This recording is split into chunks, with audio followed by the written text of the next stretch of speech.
That's the whole point of the draft. They couldn't really find the jungle fights that they wanted to between the Hunbats and the Chang'e. We'll see if they elect to go for something similar, or if they're still going to use this as the rebranding phase and can keep exploring some of their options. Well, they're sitting in the first pick selection once again is Sanguine, still looking for that first victory. Pretty similar bans thus far, Terra and Cabrakan. Last time around, Sanguine first picked this Hunbats. This time, they're going to ban it. Nika seemed pretty comfortable on it, but he seemed to be following the exact same formula every time, which was blink, fear no evil, immediately disengage. And you kind of have to be more flexible than that in some options. And I think it's also an option from Sanguine being afraid of the Morg and taking that ultimate away from Sanguine if they were to first pick it. Instead, taking a very aggressive Guardian away from Dardez. But honestly, if I'm Elevate and Dardez, I don't necessarily care that Fafnir's off the table. No. You have a lot of damaging Guardians like Ymir. You also have Bacchus. And we even saw Kuzenbo do quite a lot of work the last set. That is true, though that was in the solo lane.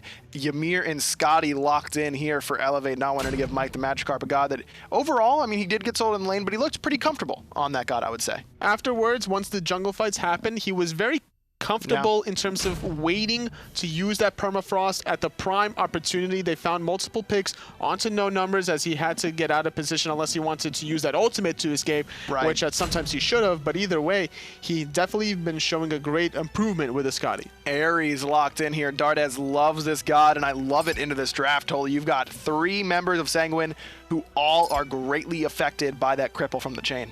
Absolutely, Rama especially. In the early game, it was Sanguine that was getting a little bit out-pressured here, so we could potentially see that yet again. Dardez just doing a great job of picking these aggressive supports, trying to get Jermain ahead. That's what he loves to do. Ymir could be in the jungle, could be in the solo lane. Get to wait for the last selection as Anhur going to be going, I'd imagine, to the mid lane, though. It could be Skadi in mid as well. It could be, because around these mid-Harpy fights, if Skadi's there early on, you're going to be able to find somebody out of position with that permafrost. And we keep harping on this ability because if it's power. It's insane. It's insane. It's so good. It's such a big displacement ability, and it gives Skadi a speed buff when she rocks over it. I mean, it's nuts. There was this funny encounter when I was playing against the Skadi. I think I was playing Hunbat's jungle, and I was on top of the top left mid-Harpies, and then I was moving sideways in between those 2 pillars, just like a pinball bouncing? mission. Yeah, just bouncing side to side, and I couldn't get out. So crazy. Chang'e, the last selection here for Elevate. So who knows what they've got going on right now. It could be Chang'e jungle. We saw it earlier on with Twig. He looked excellent on it. Obey really dominated that game 1 earlier on with that Chang'e jungle. So not the most traditional composition from Elevate, but one that certainly could be effective. And the thing about Chang'e jungle that catches a lot of teams and players by surprise is the fact that any magical jungler is going to catch a team by surprise. The fact that physical defense items are more often than not picked up in the early game, whereas magical is later on. And this is why we've seen Chang'e be relatively more popular these days. And the fact that Hindu brought it up in set number 1. It's just about sticking around the map longer. Chang'e, of course, can buy her items anywhere she wants. That bunny will do it for her, so she can go wherever. Jermain caught out in a bad spot here, maybe forced to get that dispersed, and he will. Good chains coming out of Dardez, but Nika just used the purification beads and darts after Jermain. A clean first blood goes the way of Sanguine. Nika shows why he is the jungler for his team nowadays on Sanguine, and this is the right direction for them in terms of moving forward after this split. You definitely want to be able to make the shot calls, and Nika has been around this team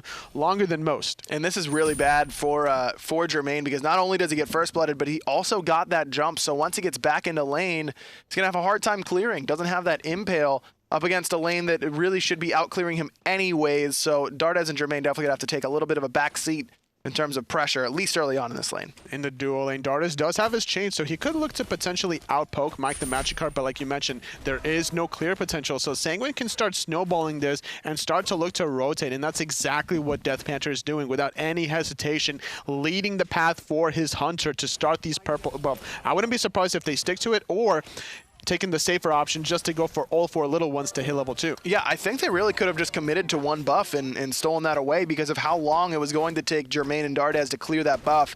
Instead, they take the safer option, like you mentioned, both hit level 2. On the right-hand side, we saw Nulisa and Faeles invade the enemy speed. Nika and DarkDodo respond with an invade of their own onto the enemy speed buff, so both junglers trading speeds. And Sanguine, though, the option between finishing the purple or getting the 4 little ones is the time it takes to fully clear the purple buff buff is going to be a little bit longer than taking the 4 little ones. So as a result, you're going to hit level 2 off of those 4 little ones, and then you still get back to lane in time right as the wave is going to hit the middle. So you still have an opportunity to be able to invade, but without vision necessarily on the jungler, wanted to play it a little bit safe and go for buffs of their own. Well, no numbers and Faeles on this right side, trying to outpressure Nika and DarkDodo, and they will do just that. Ymir showing why he works so well in that solo lane. His early clear, early poke, both just through the roof. I love the days of Ymir solo when you used to be able to pick up that purple buff, or purple pot rather, and you would just use, at level 2, you could kill almost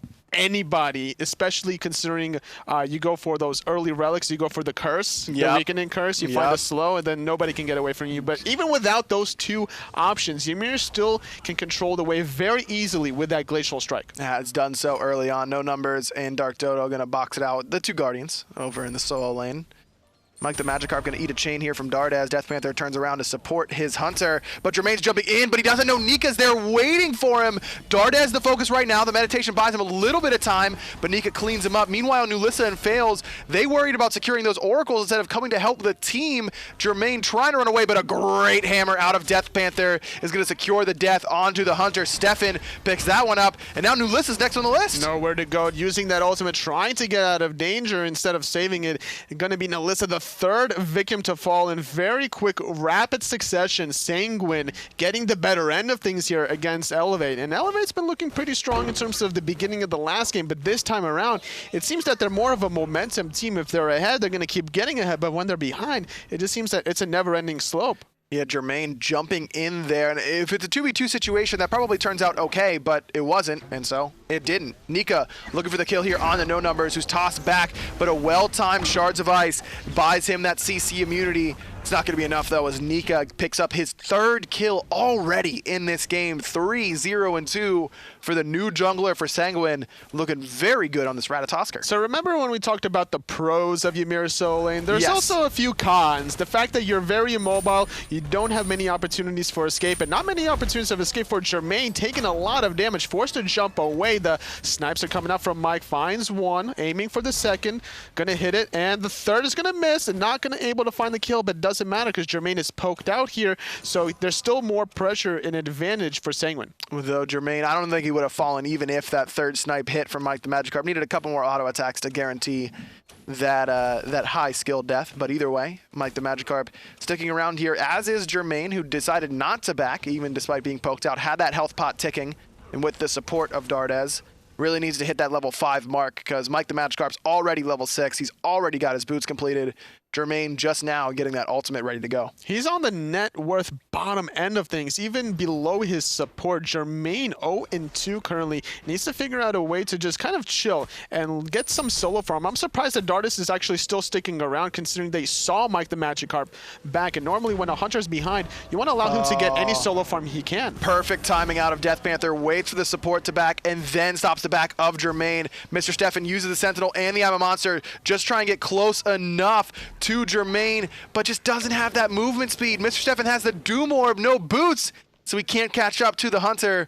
Couple ultimates burned, but Jermain stays alive. DeathPanter unfortunately missing that stun, which could have potentially allowed Mr. Stefan to catch up in distance. Great little stutter steps from Jermain, just heading to the left. He's up in the sky. Jermain jumps over the knockup beautifully. There's the Desert Fury, and the impale, he cancels it to knock Nika back. What an insane play out of Jermain, and now Nika's gonna fall.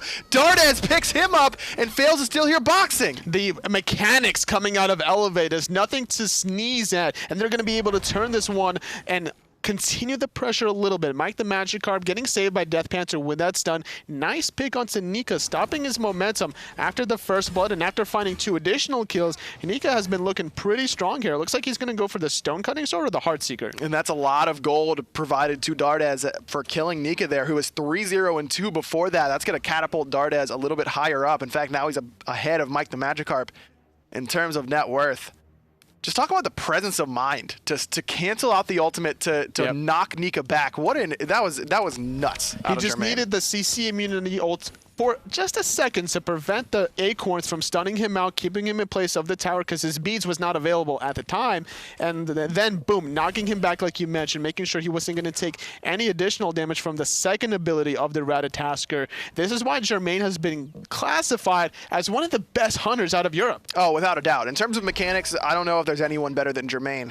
In terms of decision-making, there's still some room to be made there, but overall, you can never doubt the mechanics out of the hunter for Elevate, who, even despite being 0-2-1, has the potential to make plays. And that's where coaching comes into big play, because you can find players with raw individual skill and talent, but it's how you shape and mold them in terms of their mindsets that's what's going to help them elevate their way into victory, to be able to find some wins here in the SPL and make sure they have some cohesion around these team fights. Three-man grouping here in the mid lane. Nika still taking a lot of damage and fails. He's a little bit of trouble now. Nika looking for the knock-up onto him to set up for Mr. Stefan, who's sitting up in that I'm a Monster. There's the knock-up. Doesn't even need it, actually. It was a stun from DeathPanter that set up Stefan for that easy I'm a Monster. No purification even used there by Faeles, who just kind of accepted that L. Sanguine don't really get anything off of this pick. They're going to be able to grab their own speed buff in return, playing it rather safe, going for these right side mid harpies, and then looking for the buff respawn timers of the speed and of the blue to maybe look for potential invade once those come back up in about 2.5 to 3 minutes. So the game that Captain Twig had his excellent performance on the Chang'e jungle, he was able to free farm pretty easily. Can't really say the same about Faeles, who's had a little bit of trouble thus far. There's the ultimate from DarkDodo, but it was blocked up nicely by No Numbers. But again, that immobility of the Guardian coming back to haunt the Ymir, but instead he just turns and burns, looking for DeathPanter. A huge no escape out of Dardez, pulls back 3. Stefan's gonna fall to Faeles. Still, DeathPanter trying to escape. Nulisa cleans up DarkDodo, but the chains are there for Dardez, who sets all of that up for Elevate. Now only down 6-4 in kills, and they're right there in terms of gold. No Numbers baited himself out on purpose in that blue buff, walling the opposition off. The ultimate from Dodo was in no man's land as a result. Nika, though, barely able to escape, using the beats to prevent the cripple from his dash, and just like that, Elevate, they find 3 kills in return. They're able to invade the blue buff from Sanguine, apply a little bit of pressure under that mid and duo wave, getting additional waves. Love this Ares pick so far for Dardez. Had a little bit of struggles in the early game, as did his Hunter, basically the entire duo lane of Elevate, but right now, at the 8-minute mark, he is absolutely killing it. Jermain still trying to take the fight. No surprise whatsoever up against Nika. But this Ares pick is so good, not only because of how many characters are really hurt by the cripple on the side of Sanguine, and by how many, I mean literally everybody on their team has a jump that can be affected by that cripple, but I love the matchup in particular up against Fafnir as Nulisa, who's in a bad spot now. Try to steal away those oracles. Nika there knows that Nulisa's dead and just knocks her down with that through the cosmos. An easy kill onto the mid laner that time around. Nika, though, nice little wall from No Numbers, keeping his Guardian safe, and that's the one problem with the Skadi in the mid lane. You don't have many escapes. DeathPanter wanting to commit, though, gonna get frozen out. The crush is gonna slow Dardez as Dodo is gonna cut him off. Here's the pickup and the toss. Dardez, the I'm a Monster, is waiting for him. There's the kill and another damage onto Faeles. Up into the sky, MikeTheMagikarp trying to clean up the jungler, and he'll do just that. Sanguine combined with all their ultimates to make a nice play in that right side jungle, picking up 2 kills onto 2 immobile characters, 9-4 now. After that pick onto Nulisa, very easy to start grouping up in a 5-on-4. No hesitation with Sanguine Jermain trying to steal away that, but without any mana, that's going to be problematic. Doesn't have enough for the jump, and Jermain now locked in that pit. Needs to try and do something, but just cannot. Stefan with the easy kill, 5-1 in 3 for the mid lane for Sanguine. Hits them to the double-digit mark in terms of kills. Right as we hit double digits on the clock, Sanguine up 10-4, right around 1,000 gold as well. It just seems that Jermain is thinking about more offensive plays than defensive. He doesn't really recognize the fact that he's putting himself in such an awkward and out of position, not to mention that he has no mana to follow up. And whenever your team is behind and you have that kind of a mindset, it's not going to help you out in the long run as the season progresses, because you can't always be ahead every single game. You're going to need to know how to play from ahead and close games out, but you're also going to need to know ways to get back into it and just defend and wait patiently. Well, Sanguine's been waiting patiently for their first win of the split. How big do you think this win would be for morale going into the gauntlet land? It not necessarily a big morale hit for Sanguine in terms of finding the boost heading into the gauntlet, but it's a step in the right direction. They're going to need to take this win and figure out what's going good for them, why it went so well against Elevate, and figure out if they can replicate this kind of process into other teams in the gauntlet. Well, remember, we saw an 8-seeded Sanguine team come into the group stage lands last season with 2 of these members, Nika and DarkDodo, though both in different positions.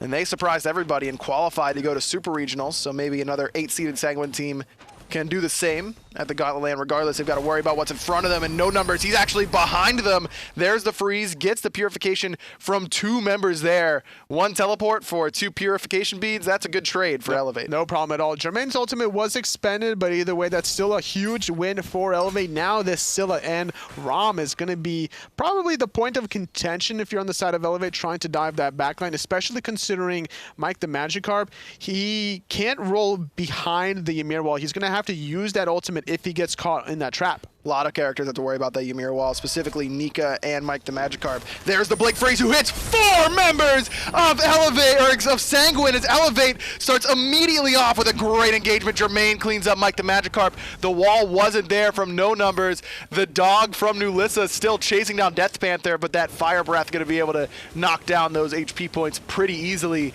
What a phenomenal engagement there from No Numbers. Starts it off great for Elevate. No Numbers has been playing so well on this Ymir, baiting himself out. Mr. Stefan being heavily pressured here by Dardez. Has to retreat. No escape is being used, but doesn't juke out. I'm a monster. There's the damage onto DarkDodo after the freeze. nulisa finds it. The jump over the wall gets DeathPanter out of danger.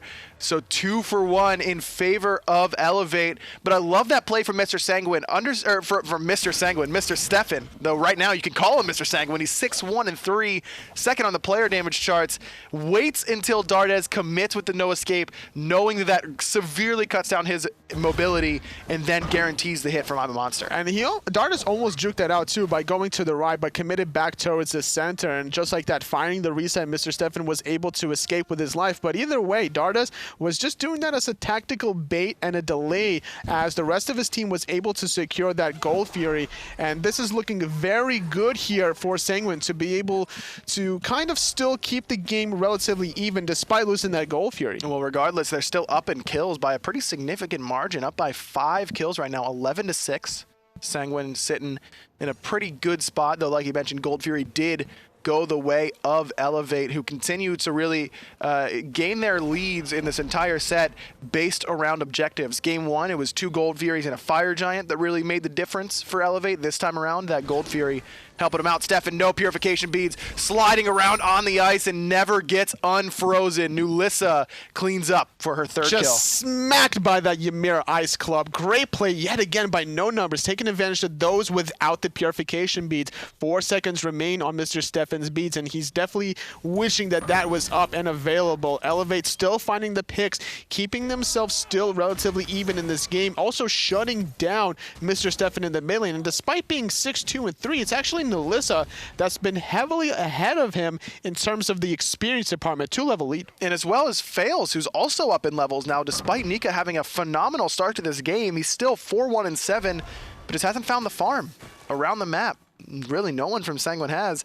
Jermain's up in a level now over MikeTheMagikarp. Sanguine just haven't been doing a very good job in farming. It seems that after that one huge victory of the team fight with No Numbers blinking in, there was a lot of farm potential for the team of Elevate to really take advantage of. DeathPanter trying to follow up from Nika, but he could have probably gotten a little bit more than he wanted now. Yeah, Nika up, trying to help out his support. Immediately onto Jermain. The snipes from MikeTheMagikarp aren't there, but Jermain dashes forward, but immediately dies to the bluestone damage from Nika. As soon as he lands, No Numbers teleports in, finds the freeze onto Nika as Dardez and Faeles cleaned up that Scylla in the mid lane. DeathPanter, he's going to be in a rough spot now, pulled back in, no escape for the support. Faeles finds his 3rd kill. Dardez cleans up Dodo as well. 10 now for Elevate as they start to answer back, up 3,000 gold over Sanguine. Jermain doing his best Zadman impersonation with a tactical feeding. It doesn't matter if he's dead if the rest of his teammates are able to clean up 3 in return. turn. Elevate, they're going to take this 4-on-2 advantage heading into the mid lane, going to be able to grab even more gold in their pocket. 500 ready and waiting for them in this mid lane tower as nulisa immediately turns her attention to this portal demon, doing both objectives at the same time. Good split up here by Elevate. It's going to be a total of 250 gold between for each player between the tier 1 tower and this portal demon. What went wrong for Sanguine, Toli? Because they started off so well in this game. They just don't have as much control in these team fights, it seems, compared to Elevate. Now, granted, there's more damage in the in-hands for MikeTheMagikarp with his steroid compared to Jermain, but you have to worry about the knockback, the slow, even like if you're going to commit onto Jermain. Not to mention these walls out of no numbers has been doing a good job. The portal from behind the Gold Fury, the teleport rather from behind the Gold Fury was a great play. At no numbers has just been all over the place. Not to mention, Dardez has been crippling so many people that's forcing out beads out of Nika consistently. Very true. No numbers is killing it on this left-hand side. Jermain wants to take the boxing fight, but he's got to worry about an entire wave, and Nika coming around the side.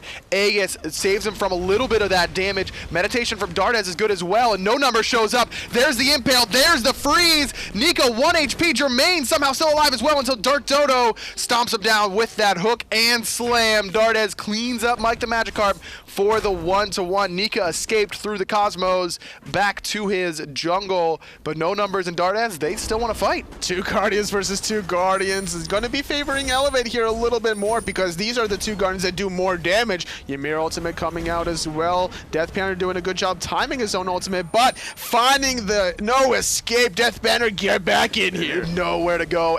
Once more, Dardez has just been yanking DeathPanter back. My man's got whiplash at this stage of the game. He's been yanked back so many times. No numbers cleans him up. First kill on the board for no numbers, but he deserves far more than that. I think he's been the real difference maker here for Elevate in this game thus far. 12-13, only down 1 kill as the tier 1 tower on the left side falls. Finding more than just the tier 1. They're going to continue onto this tier 2 because of the sustain from Faeles. All that damage that was being done in that little 2v2 skirmish is basically negated here. And with DeathPanter still dead, 4 members are here from Elevate. Jermain still rotating from his graveyard. And with the damage from nulisa, this is going to be enough to secure another 1,500 gold for Elevate. Elevate now up right around 6,000 gold. In fact, 6,500 in total. Still down in kills, but I'm not sure. I'm sure they're not worried about that as another objective goes their way. Only 2 towers remain standing defending Sanguine's base as the second Gold Fury falls for Elevate, pushing that lead up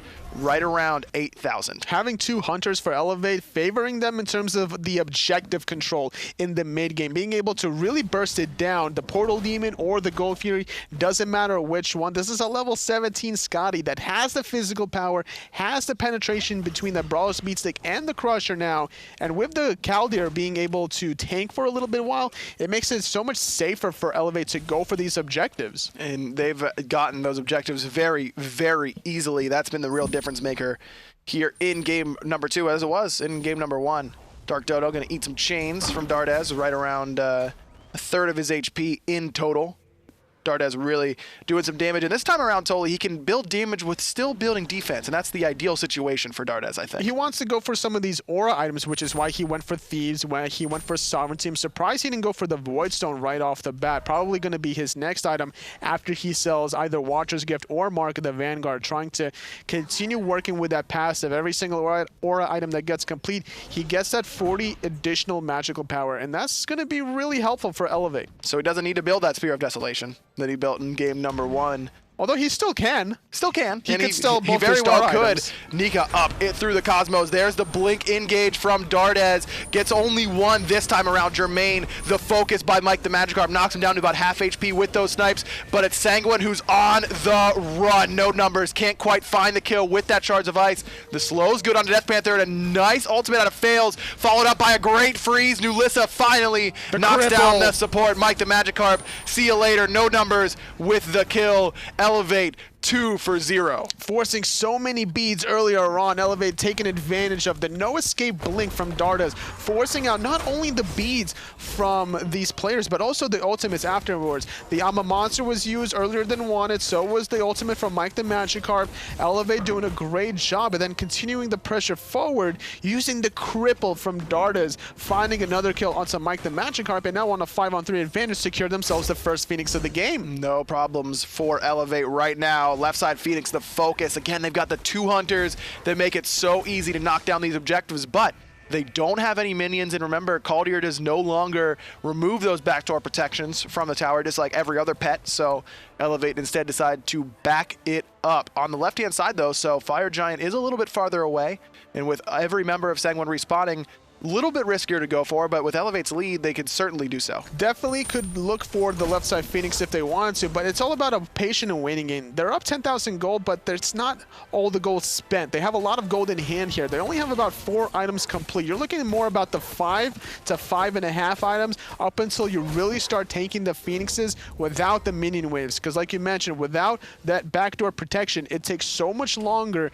and it's very easy for Sanguine to respawn and then look for the turnaround play for a 5-on-5. Even if Elevate do get the Phoenix, there's always that chase down potential depending on how much damage they take. Well, Sanguine was in this spot game 1. They made an excellent attempt at a comeback. Ultimately fell short, but definitely showed some fight back. Let's see if they can do it again here in game number 2, but with a different result as Fire Giant is secured by Elevate. All 5 members have it right at the 22-minute mark. Elevate finally surpassing Sanguine in terms of the kill totals, but they've been ahead in terms of gold and experience for quite some time now. Able to make a nice comeback is Elevate, despite being behind earlier on in the game. And what questions I had about them in terms of finding the right mentality to be able to get back into games after having a deficit has been answered with no numbers, I would say specifically. These walls have been on point. On top of that, the Stone of Gaia prevents them from getting pulled by Dodo. There's the jump in from Dodo, trying to pull the Jermain, but it's immune by that Desert's Fury. Jermain jumps in place, trying to avoid the knockup from Nika, but instead he goes for no numbers, who's getting shredded underneath that Phoenix. MikeTheMagikarp able to pick him up. Another big no escape from Dardez. Doesn't pull anybody, but fails. Cleans up 2 in the enemy fountain.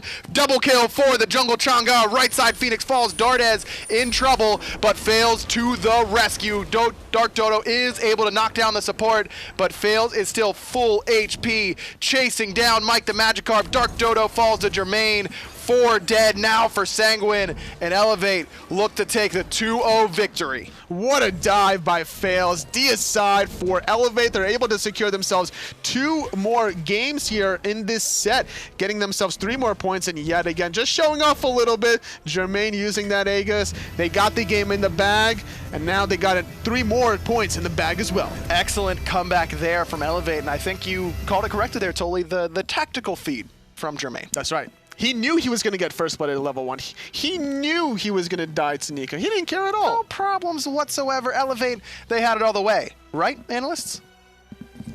I mean, right, did they? Let's go back to game 1 first of all. 38-minute slobber knocker between the 2, where they go back and forth, fighting all day, all night. But Jermain and the boys of Elevate come out on top. I mean, Jermain on that ROM, we've seen it all before, and he certainly felt 100% comfortable. Just snipe after snipe after snipe. I mean, I'd call him the American sniper, but we all know he's EU, and either way, he's establishing a name for himself. But it wasn't just the snipes as well. As the game went on, he got a couple of nice, big, huge crits, just to show off that the in-hand damage is still there from the Rama as well. And even though this game was, you know, it was in favor of Elevate throughout, it felt like, but there was plenty of opportunities where Sanguine really had a chance, and they actually looked better than they do normally. No, Sanguine, the roster changed, I think, for them, where they just swapped up the roles, I think has made a significant impact as far as their team synergy is concerned. But synergy is something that Elevate were able to display the entire time, and I mean, it was evident. There's just no comeback potential at the end, and ultimately, Elevate are able to secure a pretty comfortable win. At least in game 1. I mean, when you look at comfortable win, the kills don't necessarily tell you the story there, because the kills look relatively even between the 2. But the goal difference at the end, as you can see in the top right, as Jermain's getting kills in the fountain, that kind of shows you how much of a lead they had. And when you look at the scorecard, it's exactly what happened. I mean, player damage on the side of Elevate was nearly double that of Sanguine, and that is a phenomenal feat to really be able to capture when your team is just playing so well together as a whole and making it incredibly difficult for Sanguine to try and fight back into that team. Well, that was only game 1, and Elevate did very well for themselves there, but game 2 kind of continued along the same sort of theme here. Elevate got off to a pretty interesting start of how it began. Dardez, for me, was a real focal point. Dardez on that Ares, he loves aggression, and Ares really provided him the potential to do so, just non-stop making sure to catch people off guard with his ultimate, and then the shackles. Every single time, he was just one chain after the next, and it's just so hard. Except for that one, but it's fine. With you can afford a couple of misses here and there when you're so on point with everything else. Yep, just forcing the Ammo Monster out, Mr. Stefan in the mid lane here. And Ares is one of these that we've not seen too much of just lately. Taco, you know, Mills was the first one to bring it into the Pro League, but now the rest of Europe has started to collapse into doing Ares as well. And a large portion of that can also be attributed to the fact that Elevate did have that Ymir on their side as well to provide that hard CC that you would ideally like to help with the setup. And MikeTheMagikarp, I mean, Ares felt like the ADC this game, and it seemed as though Jermain was trying to play the support role this time around with the tactical feed, as Tolly mentioned. That's what we're talking about, tactical feed, but from my point of view, it was more to do with the fact that, no, Jermain was just playing support. Support will die so that carry can win in the game. And carry Ares stuck true to the nature, and on that Guardian, Dardez was certainly a threat and a force to be mentioned with. Yeah, it wasn't just him, though. The rest of the team did very well for themselves. Faeles included got a lot of the kills in that game, 24 of them in favor of Elevate that game, 13 for Sanguine. A lot of assists, though, average of around just under 3 players involved in every kill Elevate got.